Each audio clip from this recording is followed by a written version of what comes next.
Hello everyone, welcome back to my YouTube channel. दोस्तों, आज की इस वीडियो में साइंस के उन सभी प्रश्नों को डिस्कस करेंगे जो कि रेलवे ग्रुप डी एग्जाम 2018 में पूछे गए हैं। दोस्तों, अगर आपको इन सभी प्रैक्टिस सेट का पीडीएफ चाहिए तो टेलीग्राम जरूर ज्वाइन कर लेना। टेलीग्राम का लिंक डिस्क्रिप्शन में दे दिया है। टेलीग्राम में आपको लगभग 25 प्रैक्टिस सेट आपको फ्री में मिल जाएंगे। दोस्तों, आज का जो पहला प्रश्न है कि निम्नलिखित में से किसे आरबीसी के कब्रिस्तान के रूप में जाना जाता है। आरबीसी के कब्रिस्तान के रूप में किसे जाना जाता है? काफ़ी अच्छा प्रश्न है। तो इसका सही आंसर क्या हो जाएगा? पलिहा हो जाएगा। क्या हो जाएगा? पलिहा को क्या जाना जाता है? आरबीसी के कब्रिस्तान के रूप में जाना जाता है। क्यों जाना जाता है? क्योंकि ये क्या करता है? बैक्टीरिया से फाइट करता है। किससे फाइट करता है? बैक्टीरिया से क्या करता है? ये फाइट करता है। ठीक है, बैक्टीरिया से फाइट करता है हमारी बॉडी के अंदर। ठीक है, तो ये आपको ध्यान रखना है। चलिए अगला प्रश्न देखिए, न्यूमेरिकल है। इससे पहले दोस्तों मैं आपको बताना चाहता हूँ एक छोटी सी रिक्वेस्ट, अगर आपने चैनल को सब्सक्राइब नहीं किया तो प्लीज़ चैनल को जरूर सब्सक्राइब कर लीजिएगा। सेकंड प्रश्न है कि वायु में एक दूसरे से 30 सेंटीमीटर की दूरी पर रखे दो छोटे आवेशित गोलों पर क्रमशः कितना आवेश है? 2 × 10⁻⁷, 3 × 10⁻⁷ कूलाम आवेश है। तो इन दोनों आवेशों के बीच की दूरी, इन दोनों आवेशों के बीच का बल कितना है? जो ये आवेश है इनके बीच बल कितना है? तो देखिए दोस्तों, यहाँ पे क्या दे रखा है? Q1 कितना दे रखा है? 2 × 10⁻⁷। ठीक है, और Q2 कितना दे रखा है? ये दे रखा है 3 × 10⁻⁷। काफ़ी अच्छा प्रश्न है। और दूरी कितनी दे रखी है? R बराबर कितना दे रखा है? 30 सेंटीमीटर। कितना दे रखा है? 30 सेंटीमीटर। इसको हम मीटर में बदलेंगे तो हम क्या कर देंगे? 100 से भाग दे देंगे तो कितना आएगा? 0.3 मीटर। और देखिए बल क्या होता है? जो कुलाम का नियम कहता है कि बल बराबर क्या होता है? 1/4πε0 Q1 × Q2/R का स्क्वायर। ठीक है, ये क्या कहता है? कुलाम का नियम कहता है। तो देखिए दोस्तों, जो 1/4πε0 होता है इसका वैल्यू कितना होता है? F बराबर कितना हो जाएगा? जो 1/4πε0 उसकी वैल्यू कितनी होती है? 9 × 10⁹। ठीक है, ये क्या है? इसकी वैल्यू फिक्स करी हुई है। ठीक है, और आवेश हमारे को पता है ये कितना है? 2 × 3 × 10 की पावर कितना हो जाएगा? -14 कर देंगे हम। ठीक है, डायरेक्ट 7 -7 और R का स्क्वायर यानी कि 0.3 का स्क्वायर यानी कितना हो जाएगा? कितना हो जाएगा? 0.9 हो जाएगा। अब देखिए F कितना आ जाएगा, इसको आपको सॉल्व करना पड़ेगा। तो ये कितना हो जाएगा? ये हो जाएगा 9 दूनी 18 54। ठीक है, 54 इंटू, इसमें देखिए 14 में से 9 घटा दीजिए, कितना बचेगा? -5/0.09। ठीक है, 0.09 को आप कैसे लिख सकते हैं? 0.09 को आप लिख सकते हैं 9 × 10⁻⁻2 भी आप इसको लिख सकते हैं। ठीक है, अब देखिए क्या हो जाएगा? 9 × 6 = 54, 6 से कट गया है। ठीक है, और ये जो ऊपर ये जो 2 है माइनस ऊपर आके किस में हो जाएगा? प्लस में। तो 5 में से 2 घटा देंगे, कितना बचेगा? 10 की पावर कितना बचेगा? -3 न्यूटन। ठीक है, तो इसका सही आंसर क्या हो जाएगा? ऑप्शन फर्स्ट, 6 × 10⁻³ काफ़ी अच्छा प्रश्न था दोस्तों, एक बार ध्यान से देख लेना। फॉर्मूला ये काफ़ी इंपॉर्टेंट फॉर्मूला है, क्वेश्चन पूछे जाने की पूरी संभावना है। अगला प्रश्न देखिए, न्यूमेरिकली है ये भी, कि 0.5 अपवर्तनांक वाले एक माध्यम में प्रकाश की गति क्या है? ठीक है, इसमें देखिए क्या बोला गया है, इसमें क्या दे रखा है? म्यू दे रखा है। जो अपवर्तनांक होता है हम इससे लिखते हैं, कितना दे रखा है? 0.5 दे रखा है। ठीक है, और हमें पता है क्या है, आपको ये भी पता है कि जो प्रकाश की चाल कितनी होती है? तो 3 × 10⁸ मीटर पर सेकंड। और हमें भी ये भी पता है, हमें क्या पता है कि म्यू बराबर क्या होता है? म्यू बराबर होता है C/V। क्या होता है? म्यू बराबर C/V।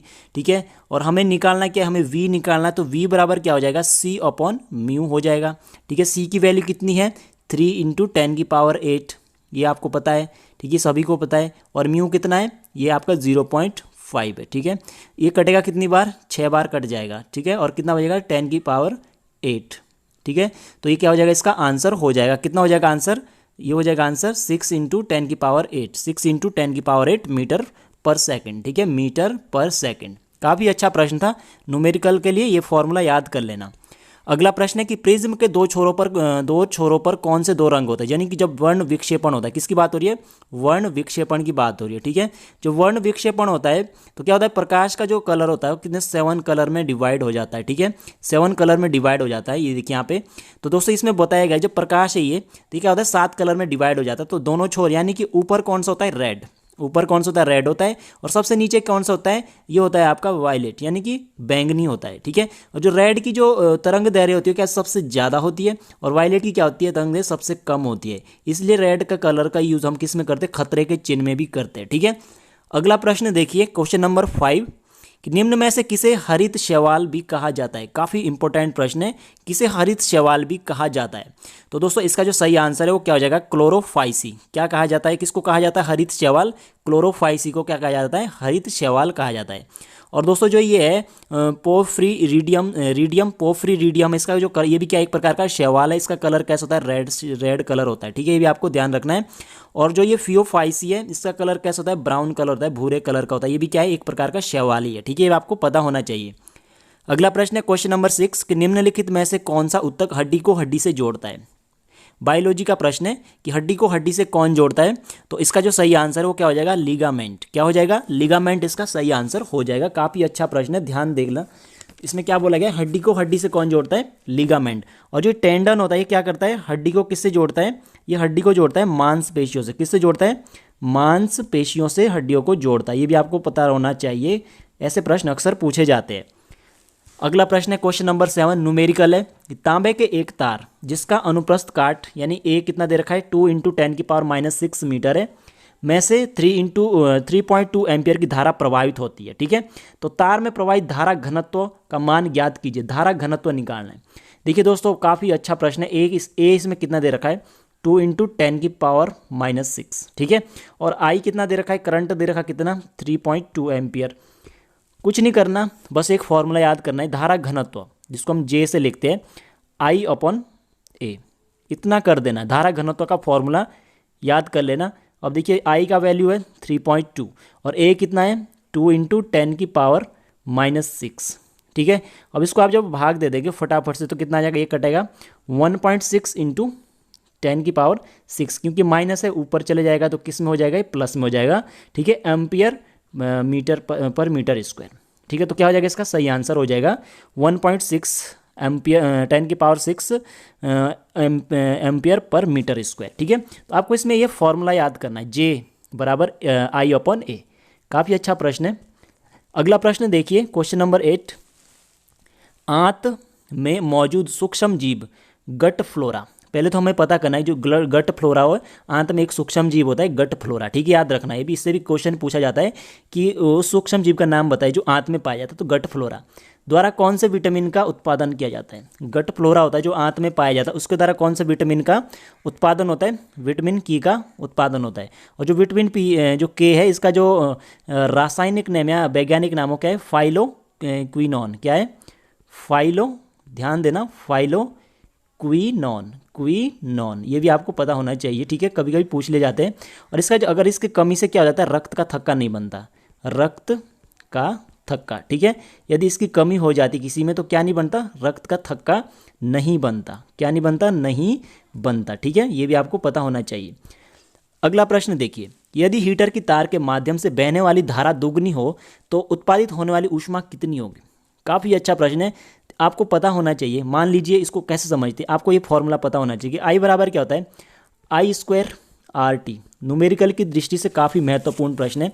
अब यहाँ पे देखिए जो H है वो क्या है, अनुक्रमानुपाती है I² के, ठीक है। क्या बोला मैंने, जो H है किसके अनुक्रमानुपाती है, I² के। अब हम मान लेते हैं कि I, माना कि I बराबर यदि 2 है, ठीक है, I बराबर 2 है। अब यदि क्या हो जाता है, दुगुना हो जाता है, यानी कि I कितनी हो जाती है, दुगनी। तो H बराबर H की क्या हो जाएगा, 4 गुना हो जाएगा ना, क्योंकि I बराबर दुगनी, यानी कि ये H क्या होता है, I का दुगुना होता है। यहाँ देखिए स्क्वायर है ना, स्क्वायर हो जाएगा, 2 का स्क्वायर कितना होगा, 4। तो इसका सही आंसर क्या हो जाएगा, 4 गुना हो जाएगा। काफ़ी इंपॉर्टेंट फॉर्मूला है, याद रखना। अगला प्रश्न है क्वेश्चन नंबर 10, किस तापमान पर फ़ारेनहाइट और सेल्सियस बराबर होते हैं। फ़ारेनहाइट = सेल्सियस किस तापमान पर होते हैं, -40 डिग्री। -40 पर क्या होते हैं, दोनों के टेम्परेचर जो कि वैल्यू क्या होती है, समान होती है। यदि आपको सेल्सियस को फ़ारेनहाइट में बदलना, आपको क्या करना पड़ेगा, 9.5 × सेल्सियस प्लस आपको इसमें 32 जोड़ना पड़ेगा। काफ़ी अच्छा फॉर्मूला है, देख लेना, कभी कभी क्या पता पूछ लिया जाए। अगला प्रश्न है क्वेश्चन नंबर 11 कि एक ध्वनि तरंग की आवृत्ति 50 हर्ट्ज है और इसकी तो तरंग दैर्ध्य कितनी है, 4 मीटर है। 3 सेकंड में ध्वनि तरंग द्वारा कितनी दूरी तय की जाएगी। देखिए दोस्तों यहाँ पे क्या है, फ्रीक्वेंसी कितनी दे रखी है, 50, ठीक है, 50 दे रखी है। और जो लैम्बडा दे रखा है कितना दे रखा है, 4 मीटर, ठीक है। और यहाँ पे देखिए टाइम कितना दे रखा है, 3 सेकंड। कुछ नहीं है दोस्तों, आसान क्वेश्चन है। तो हमें पता है कि जो v बराबर क्या होता है, v बराबर क्या होता है, लैम्बडा इंटू एफ। ठीक है, याद रखना ये फॉर्मूला, v बराबर क्या होता है, लैम्बडा इंटू एफ। तो v बराबर लैम्बडा की वैल्यू कितनी है 40, सॉरी कितना दिया हुआ है लैम्बडा 4 मीटर। ठीक है 4, और f की वैल्यू कितनी दे रखी है 50। तो v कितना हो जाएगा, v हो जाएगा 200 मीटर पर सेकंड। ये हमारा क्या हो जाएगा आंसर हो, सॉरी ये v बराबर हो जाएगा 200 मीटर, अभी आंसर नहीं आया, 200 मीटर पर सेकंड। ठीक है, अब इसमें बोला है 3 सेकंड में, समय कितना है 3 सेकंड, ये तो 1 सेकंड की बात हो रही है, 1 सेकंड की बात है। ठीक है, अब हम बोले इसमें बोला है 3 सेकंड में कितना हो जाएगा, तो आप क्या कर देंगे 200 की गुणा 3 से कर देंगे, कितना आ जाएगा 600 मीटर पर सेकंड। क्या आ जाएगा 600 मीटर पर सेकंड। तो इसका सही आंसर हो जाएगा 600 मीटर। ठीक है, दूरी की बात हो रही है, पर सेकंड नहीं आएगा। ठीक है, तो कितनी दूरी उसने तय की 3 सेकंड में, 600 मीटर। ठीक है, तो ये ध्यान देना है। अगला प्रश्न है क्वेश्चन नंबर 12। ये भी इसी टाइप का प्रश्न है कि एक ध्वनि तरंग की आवृत्ति इतनी है और इसकी जो तरंग दैर्घ्य वो इतनी है। ठीक है, तो ध्वनि की तरंग की जो गति निकालनी है, उसमें दूरी निकालनी थी, इसमें गति निकालनी है। तो फ्रीक्वेंसी कितनी दे रखी है 200। ठीक है, लैम्बडा कितना दे रखा है 2 मीटर। ठीक है, और हमें पता है क्या है कि v बराबर क्या होता है लैम्बडा इंटू एफ। ठीक है, ये होता है। तो v बराबर क्या हो जाएगा, लैम्बडा की वैल्यू कितनी है 2, f की वैल्यू कितनी है 200, 200 यहाँ, तो कितना हो जाएगा 400। 400 अब किस में हमें निकालनी गति, तो 400 मीटर पर सेकंड। ठीक है, तो इसका सही आंसर हो जाएगा ऑप्शन 1। आई होप आपको ये दोनों क्वेश्चन समझ में आएंगे, इस फॉर्मूले को ध्यान देना, काम का फॉर्मूला है। अगला प्रश्न देखिए कि डैश का उपयोग किसी व्यक्ति की आंखों के अंदर के दबाव को मापने के लिए किया जाता है। सबसे इंपॉर्टेंट प्रश्न है, इंपॉर्टेंट लगा लेना। जो आइज होती है उसका जो आंख का जो प्रेशर होता है उसको नापने के लिए किसका यूज़ किया जाता है। तो दोस्तों इसका जो सही आंसर है वो क्या हो जाएगा, इसका सही आंसर हो जाएगा टोनोमीटर। क्या हो जाएगा टोनोमीटर हो जाएगा। और जो विस्कोमीटर होता है क्या होता है, इसको नापते हैं श्यानता को मापता है, किसको मापता है श्यानता को। और श्यानता का मात्रक क्या होता है प्वाइज होता है। क्या होता है प्वाइज होता है श्यानता का मात्रक। ठीक है, ये आपको पता होना चाहिए। अगला प्रश्न है क्वेश्चन नंबर 14। ये भी न्यूमेरिकल है कि 2 किलोग्राम द्रव्यमान वाली एक गेंद प्रारंभ में एक लड़की के हाथ में थी। ठीक है, और लड़की उस गेंद को 20 मीटर पर सेकंड से फेंकती है। तो गेंद पर लगाए गए आवेग का पता लगाइए। जो आवेग होता है ना, यहाँ ध्यान दीजिए, जो आवेग बराबर क्या होता है, आवेग बराबर होता है वेग परिवर्तन, संवेग परिवर्तन की, संवेग परिवर्तन। क्या होता है आवेग बराबर क्या होता है संवेग परिवर्तन को हम क्या कहते हैं आवेग कहते हैं। ठीक है, अब देखिए दोस्तों पहले क्या थी उसके हाथ में थी। ठीक है, पहले क्या थी जो बॉल थी उसके हाथ में थी, यानी जो प्रारंभिक वेग तो 0 था। ठीक है, और फिर उसने क्या कर दिया उसको मतलब फेंक दिया, यानी कि जो अंतिम वेग क्या हो गया वो हो गया 20 मीटर पर सेकंड। ठीक है, अब देखिए v1 के कारण उसकी क्या हो जाएगा संवेग, मान लीजिए p1, m कितना इसमें सेम दे रखा है, m कितना दे रखा है m, p बराबर m v1, p2 हो जाएगा m v2। ठीक है, अब देखिए ये तो हो गया 0। क्यों हो गया 0, क्योंकि जो v1 और क्या हो जाएगा v1 0 है तो ये 0 हो गया। और जो m2 m v2 यानी m की वैल्यू कितनी है इसमें दी हुई, m की वैल्यू 2 है और v2 कितना है इसमें 20 है, तो कितना हो गया 40। कितना हो गया 40। तो यही क्या इसका आंसर हो जाएगा, क्योंकि आवेग बराबर क्या होता है, आवेग बराबर होता है p2 माइनस p1 हो जाएगा, यानी कि संवेग परिवर्तन। ठीक है, वही क्या है आवेग यही होता है, आवेग बराबर यही होता है। ठीक है, ये आपको ध्यान होना चाहिए। तो इसका सही आंसर हो जाएगा 40 किलोग्राम मीटर पर सेकंड। क्या हो जाएगा 40 किलोग्राम मीटर पर सेकंड हमारा क्या हो जाएगा आंसर हो जाएगा।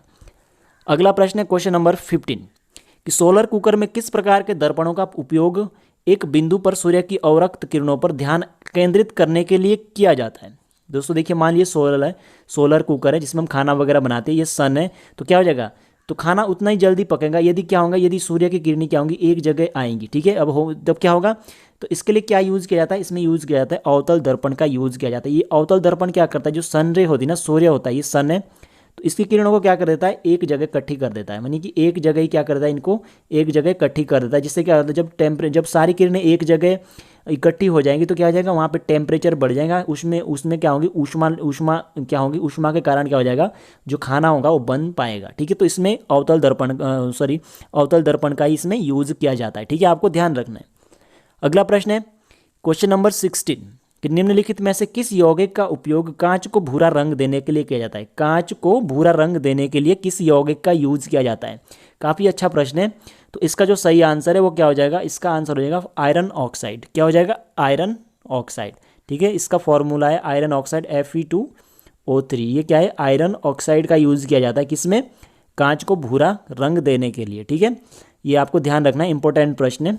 अगला प्रश्न देखिए, क्वेश्चन नंबर 17, अमाशय में दूध का जमना डैश की क्रिया के कारण होता है। जो अमाशय होती है उसमें जो दूध का जो जमना होता है किसकी क्रिया के कारण होता है, तो इसका सही आंसर हो जाएगा रेनिन। ठीक है, किसके कारण होता है, रेनिन के कारण होता है।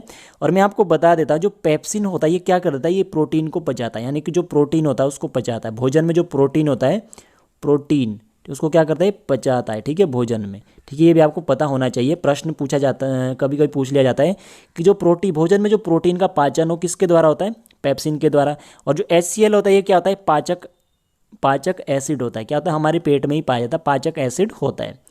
अगला प्रश्न है क्वेश्चन नंबर 18 कि निम्न में से कौन सी धातु जर्मन चांदी के में मौजूद नहीं होती है। अब कुछ लोग तो डायरेक्ट बता देंगे कि जर्मन चांदी में चांदी तो जरूर होंगी क्योंकि नाम चांदी है। तो दोस्तों इसका जो सही आंसर वो यही है, चांदी। जो जर्मन चांदी होती है, जो जर्मन सिल्वर होती है, उसमें कौन सी नहीं होती, चांदी नहीं होती है। ठीक है, तो ये किससे बना हुआ होता है, ये होता है बना हुआ कॉपर, ठीक है, निकिल प्लस जिंक से बना हुआ होता है। सबसे ज़्यादा इसमें कॉपर पाया जाता है 60%, बाकी 20% इसमें ये पाया जाता है। फिर अब क्वेश्चन ये उठता है कि जब इसमें चांदी नहीं पाया जाता है तो इसको जर्मन चांदी क्यों कहते हैं, क्योंकि दोस्तों ये चांदी की तरह दिखती है। ठीक है, ये चांदी की तरह दिखती है इसलिए इसको जर्मन चांदी कहा जाता है। ठीक है, चांदी इसमें नहीं पाया जाता है, चांदी Ag मतलब 47 परमाणु क्रमांक। ठीक है, ध्यान रखना है, सबसे ज़्यादा विद्युत चालकता इसी में होती है। ठीक है, आपको ध्यान रखना है।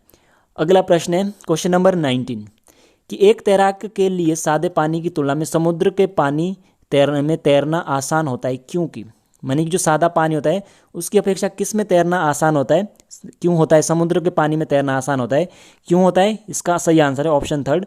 क्योंकि क्या होता है, समुद्र के पानी का जो घनत्व क्या होता है, सादे पानी की तुलना में क्या होता है, अधिक होता है।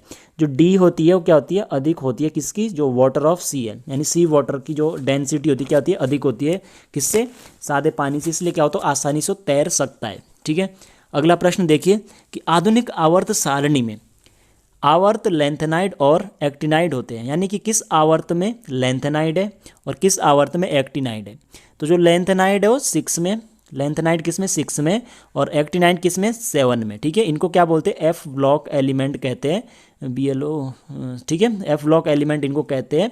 और दोस्तों ये इनके जो एफ, इनमें क्या होता है, ये 14 तत्व होते हैं। ठीक है, कितने तत्व है, 14 + 14 यानी कि 28 तत्व है। ठीक है, 28 तत्व है ये। ठीक है, ये आपको ध्यान रखना है, एफ ब्लॉक में ही आते हैं। ठीक है, अगला प्रश्न है क्वेश्चन नंबर 21 कि एक लेंस की फोकस दूरी 50 सेंटीमीटर है तो इसकी शक्ति है, एक लेंस है। ठीक है, लास्ट प्रश्न है इस वीडियो का, शायद नहीं, अभी एक दो क्वेश्चन और है कि एक लेंस की फोकस दूरी 50 है, एफ कितना दे रखा है, 50 सेंटीमीटर। सबसे पहले आपको क्या करना है, इसको मीटर में चेंज कर देना है। ठीक है, सबसे पहले आपको क्या करना है, मीटर में चेंज, आपको क्या करना है, 100 से भाग देना है, 0.5 मीटर। ठीक है, अब देखिए P बराबर क्या होता है, P बराबर होता है 1/f। क्या होता है P बराबर 1/f, क्या होता है P बराबर 1/f, इस फॉर्मूले को याद कर लेना। और अब देखिए क्या हो जाएगा, 1/0.5, तो कितना हो जाएगा, ये कट जाएगा 2 से, 2 डायप्टर, क्या आ जाएगा, 2 डायप्टर, इसका क्या है, सही आंसर हो जाएगा। अगला अब कभी प्रश्न पूछा जाता है कि कौन सा लेंस है, तो यदि प्लस है तो उत्तल होगा। ठीक है, यदि प्लस है तो उत्तल होगा, माइनस है तो अवतल होगा, ये भी आपको पता होना चाहिए। ठीक है, याद रखना। अगला प्रश्न देखिए कि परिवर्तनीय संयोजकता डैश द्वारा प्रदर्शित की जाती है, यानी कि जो कौन से तत्व होते हैं जिनमें क्या होती है, जो संयोजकता होती है वो बदलते रहते हैं। तो इसका सही आंसर है संक्रमण तत्व। अब संक्रमण तत्व कौन से होते हैं, संक्रमण तत्व होते हैं डी ब्लॉक एलिमेंट, जिनको क्या बोलते हैं, डी ब्लॉक एलिमेंट को क्या कहते हैं, संक्रमण तत्व कहते हैं। ठीक है, ये कहाँ से स्टार्ट होते हैं, ये होते हैं आपके मतलब 21 से स्टार्ट होते हैं, स्कैंडियम से ये स्टार्ट होते हैं। ठीक है, याद रखना, इनको क्या कहते हैं, संक्रमण तत्व कहते हैं। इनमें जो इलेक्ट्रॉन होता है, अंतिम इलेक्ट्रॉन डी सब शेल में एंटर करता है, डी ऑर्बिटल में एंटर करता है। ठीक है, इनकी संयोजकता क्या होती है, एक ही तत्व की 2 3 4 मतलब कई प्रकार की संयोजकता ये प्रदर्शित करते हैं।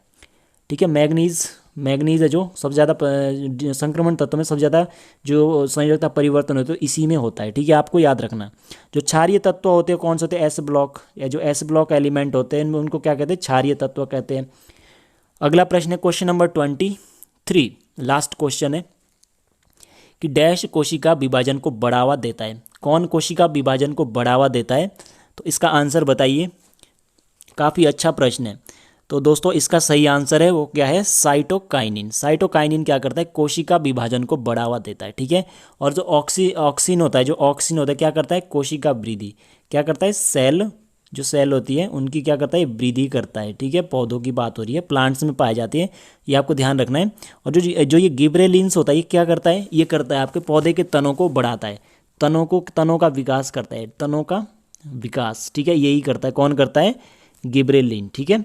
तो दोस्तों ये थी आज के काफ़ी महत्वपूर्ण प्रश्न साइंस के जो कि ग्रुप डी एग्जाम 2018 में पूछे गए थे।